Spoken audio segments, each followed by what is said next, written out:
5 मेंढक एक साथ किसी जंगल से जा रहे थे। चलते चलते उन मेंढकों में से 3 मेंढक एक बड़े से गड्ढे में गिर जाते हैं।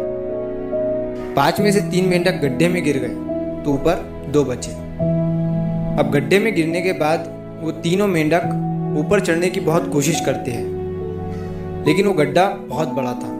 उस गड्ढे से बाहर निकलना इतना आसान नहीं था।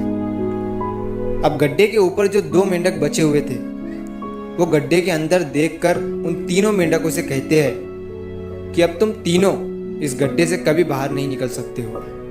ये बहुत बड़ा गड्ढा है, तो तुम्हारा कोशिश करना व्यर्थ है। ये सुनने के बाद उन तीनों मेंढकों में से एक मेंढक को लगता है कि ये सही बोल रहे हैं। ये गड्ढा बहुत बड़ा है और अब हम इसमें से कभी नहीं निकल सकते हैं। तो वो मेंढक थोड़ी कोशिश करने के बाद हार मान लेता है और उसी गड्ढे में एक जगह आराम से जाकर बैठ जाता है। अब बाकी जो 2 मेंढक थे वो अभी भी ऊपर चढ़ने की कोशिश कर रहे थे।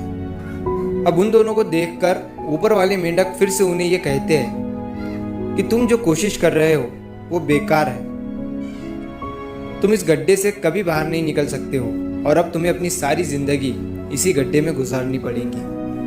अब ये सुनने के बाद जो 2 मेंढक कोशिश कर रहे थे ऊपर चढ़ने की, उनमें से एक और मेंढक को ये लगता है कि ये सही बोल रहे हैं। अब हम इस गड्ढे से कभी बाहर नहीं निकल सकते हैं और वो भी हार मानकर बैठ जाता है।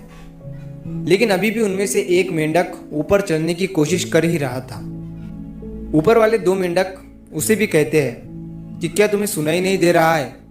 उन दोनों ने हार मान लिया है और तुम अभी भी ये सोच रहे हो कि तुम इस बड़े से गड्ढे से बाहर निकल सकते हो। वो ऊपर वाले दोनों मेंढक उसे बोलते रहे, लेकिन उनकी बातों का उस मेंढक पर कोई असर नहीं हुआ और वो मेंढक कोशिश करता रहा और कोशिश करते करते वो उस गड्ढे से बाहर निकल गया।